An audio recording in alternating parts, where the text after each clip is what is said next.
Well, hello, I'm Rumor. Fancy meeting you here. I know that my half hour is just about over here, but I thought I would do something a little different and conduct a little read aloud of one of my stories, a very brief one. And I am offering this up as an opportunity to win one of my contests, a signed paperback copy of one of my books, in fact. So if you are watching and listening along, stay posted for my rumor raffle question related to this story. Now, as to what the story is, I am pulling it from my Myths, Mothers, and Mystics short story collection. I released this in 2020. It is the latest book that I've put out. Full disclosure, been on a bit of a writing hiatus, but I do still have some ideas percolating up there, so there will be new stories, there will be new books, and actually what I am going to read from this can be found in part 3, Mystic, and I've titled it Reality TV, a vignette, because it does not follow a full story arc. It is just a scene, a snapshot in time, because what I originally wrote this as is the prologue to my next book. And not just next book, book series that I have in mind. It's just one of those things I have backburnered as I have gotten a bit more engaged with my editing work instead. But I still very much want to pursue this idea, and I'm just, waiting for when the timing feels right. But in the meantime, I can give you this little sneak peek into this world as we join an innkeeper in her sitting room tuning in to some television. And disclaimer, there is massive renovation going on at the house next door, so my sincere apologies if any of that sound is coming through. I don't know what to do. It's been going on all summer, so we just do what we can. But okay, so reality TV, a vignette. Is this the room where you were murdered? Thud. Screams. Bleep! What the bleep? A blue-gray face with white hair stood motionless with its mouth gaping open and reflective eyes widened. It exchanged unintelligible whispers with another illuminated figure until a caption read, "Bloody hell, did you hear that?" "Knock again if you were bludgeoned to tap." Gasps. "Oh, what the bleep was that? Bleep!" More screams. "Precisely what you asked for," the aged innkeeper muttered to her television set. "You've been doing this for years, you say, and you're still that scared? Not buying it." Violins screeched to a menacing crescendo as teasers for the ghost hunting show's next scenes flashed on the screen. "In part 2 of Highly Haunted," a British male voice announced, "Lynette Spalding leads her team into the pub cellar where staff have reported the most paranormal activity." His words were punctuated by a Morse code of more bleep sensors and shrieks from Lynette and her crew before the show then cut to commercial. With a sigh, Anna Bosworth raised her remote and surfed the channels away from the UK reality show. She could barely tolerate Lynette's profession, let alone her theatrical fright. Surely no one that afraid of ghosts would still be in the business of pursuing them. As it stood, guests had reported a lot of paranormal activity at Anna's Inn as well. But such was the charm of an old house's history, and she didn't mind the rumors if they encouraged people to visit the Otto Bird country house, not scare them off. But scaring people off was precisely what the Wee Wanderer shop in town had feared when it recently turned away a TV ghost hunting team interested in investigating customer claims. Now, Anna didn't believe in ghosts and would have never imagined soliciting a supernatural service herself. But she did tend to think any publicity for a small business was good publicity. So she found the Wee Wanderer's decision to turn away the hotel inspectors very foolish indeed. And just FYI, hotel inspectors, it's spelled IN-spectre, S-P-E-C-T-R-E, so spectre as in ghost. Especially when they rarely investigated anywhere but commercial lodgings like hotels and inns. For them to be interested in the Wee Wanderer store, the alleged paranormal activity must have been impressive, or at least would have made for good ratings. Or maybe it was enough that the vintage shop had once been a residence where people did sleep and die. The Otto Bird Country House could claim the same, and now the hotel inspectors had Anna curious. Anna had never watched any shows like this before, so didn't know what exactly she'd be undertaking were she to actually contact the hotel inspectors herself. Likely she wouldn't, but for fun at least, and with all of her guests turned in for the night, she'd retired here to her private quarters to see what the fuss was about. According to the TV guide, another station was airing the hotel inspectors in a few minutes, so Anna stopped at its channel, then left to prepare some chamomile tea in the meantime. By the time she sat back down, leaving her tea to cool on the table beside her, two team members on screen were sitting in what appeared to be a bedroom. At first glance, their routine looked similar to Highly Haunted's, but so far this team was far less skittish and better at watching their language. The scene cut to another room with a different pair of investigators. Okay, so we're here in the dining hall of Highgate House, one investigator informed viewers. He glowed like a negative photo from the camera's night vision setting, and a caption in the lower right corner identified him as Gavin, with @GavGotGhost beneath his name. Even Anna knew that was a Twitter handle, now that modern times and a low marketing budget had forced the birdhouse into the social media sphere. This is where we're told visitors and employees often see a shadowy figure and hear a man's voice, Gavin said. We want to find out if this spirit is a threat to the occupants or just wants them to know it's here. Or instead of something that can intelligently interact with us, it could simply be residual energy playing itself over and over like a recording. And as always, we'll be looking to see if the phenomena could be debunked by a natural explanation.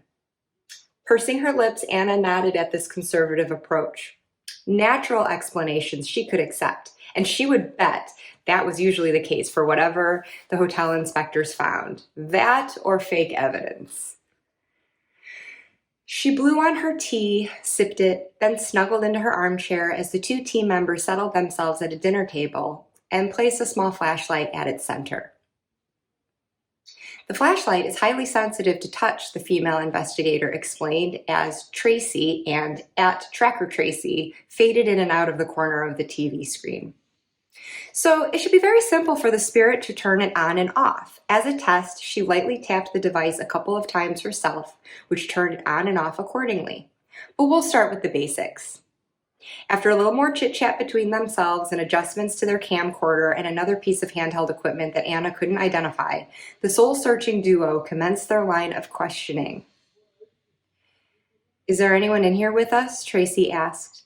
She waited for a response. Is there anyone here? Knock twice if you can hear us. A long pause, then neither investigator reacted to the sound. They just continued looking around as though still waiting for the answer they'd already been given. Are you here with us? Knock twice if you are. The investigator still didn't respond, but a few seconds later there was a high-pitched creak which they both immediately turned their heads toward. What was that? Tracy whispered. Did you hear it too? Like a creaking sound? Gavin nodded. Yeah, it sounded like it was over by the window. Anna pinched her brows at how they could hear that, yet still hadn't said anything about the knocks. Even she'd heard them clear as day. Hold on. Tracy got up to approach the window. There was another creak as soon as she peered outside of it. Oh. Walking back to the table, she said, it's a flagpole mounted on the exterior wall. It squeaks when the wind blows. Debunked! Gavin raised his hand for a high five when Tracy sat back down. Okay, so that wasn't you, he said, presumably to the spirit. But can you knock twice if you're here? Anna whipped her head to her left where she thought she'd heard the sound this time. Yes, she asked, in case it was a guest needing something. No one answered. Can you knock just once? Gavin asked from the TV. Anna heard it come from her door again. She got up to open it, but no one was there. The old mansion's acoustics could be weird, though, so maybe it was someone moving around in a room upstairs, or maybe it had come from the TV show after all. Anna could have sworn, however, that the sounds had come from the hallway's direction. Just in case, she left the door ajar for anyone who might need her before turning to her seat in front of the television. Let's use the flashlight, Tracy whispered to Gavin, then explained to viewers that the flashlight technique was usually the most effective with shy spirits. Communicating with the living for beginners, if you will. Would that be easier for you? Gavin asked the open air. Can you turn the light on for us? A table lamp next to Anna flickered, so she made a fleeting mental note to replace the bulb soon. The investigator's light, however, remained off. Anna harumphed to herself, not surprised, and reached for her tea. And now that she thought about it, the knocking earlier had probably come from the other team members inside the Highgate house. So maybe Tracy and Gavin had heard it and automatically debunked its natural cause, probably an occupational hazard they'd become used to. It's easy, see? Tracy tapped the flashlight again to turn it on. Now you try. Can you turn it back off? Tracy's flashlight stayed on, but Anna's table lamp went out. Anna looked to her side and tried to recall if she had extra bulbs in the closet. She was about to set her tea down and get up to look when Gavin asked, "Can you flash the light twice if you can hear us?" The flashlight did nothing, but Anna's table lamp flickered on, then off, then back on, before all the lights in her sitting room went out. She gasped, but sat still with her teacup and saucer in her hands. The electricity was wonky in this old place. More often than not, it was because mice and squirrels chewed on the wires, so she hoped this was just a blip that would pass momentarily and that it was limited to her room. She didn't need more guests complaining in online reviews. Tracy, too, waited patiently before tapping her flashlight again, flashing it on and off a few times. Do you see what I'm doing? Can you try it too? Can you turn the light on if you're here and you can hear us?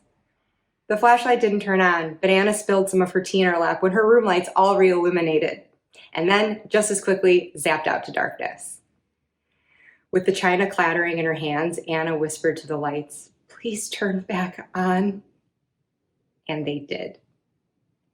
At the same time, the show switched over to two other hotel inspectors investigating the Highgate House library. Some of the phenomena people reportedly experience here, one man said, Trent, aka @GhostGeek2, are books falling from the shelves and the sound of children giggling or pages turning. Can you let us know you're here? Asked Jacob, @Marley. Can you pull out a book? Whoomp.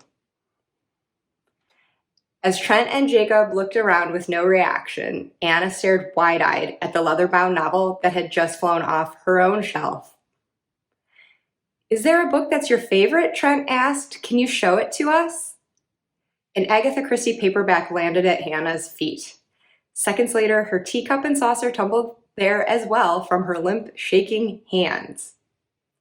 As of now, we can't confirm anything in this house to be paranormal, Trent concluded from the TV, while Anna, the innkeeper, fled from her room. So, as I note in here, this vignette is the draft prologue to a book that I will hopefully get in the works in the coming year, titled The Bird House, named for the inn where Anna is. And I'm intending it to be the first book in a series under the hotel inspector's name.